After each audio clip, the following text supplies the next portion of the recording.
é preciso explicar de forma bem detalhada porque eu sempre fui um otimista cauteloso. E eu digo isso porque é preciso, para que um governo tenha sucesso, na minha avaliação, primeiro, que tenha o diagnóstico correto da situação. Segundo, que tenha as soluções corretas, então os remédios corretos para lidar com o problema do paciente. Terceiro, em que há viabilidade política para essas soluções. E, por fim, quarto lugar, que haja sustentabilidade para essas soluções políticas.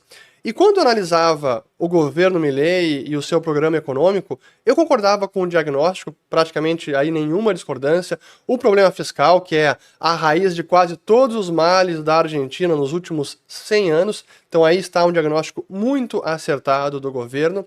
Mas quando ele ia para soluções, eu concordava com quase tudo, e desde o início eu apontei alguns problemas e divergências na questão monetária e cambial, em que ele foi muito mais gradualista e não praticou um choque de tratamento como foi na questão fiscal, que desde o início foi inegociável, buscando pelo menos um resultado primário zerado e déficit fiscal nominal, se pudesse também, mas desde o início ele conseguiu déficit nominal também zerado. Então, um resultado fiscal equilibrado, controle do orçamento, e que foi a política oposta do Macri, que perseguiu mais um choque monetário cambial, logo soltou o câmbio, mas foi muito gradualista nas questões fiscais, e para mim foi a grande fraqueza do governo Macri, e que levou aos problemas que depois a gente sabe, voltou Alberto Fernandes, Cristina Kirchner, enfim, o resto da história nós já conhecemos.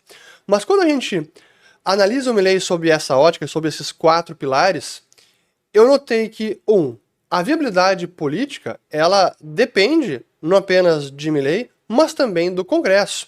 E por conta da postura dele, do comportamento, que eu já falei em tantos vídeos aqui, a personalidade, eu via como um grande medo de conseguir colocar em prática muitas dessas reformas.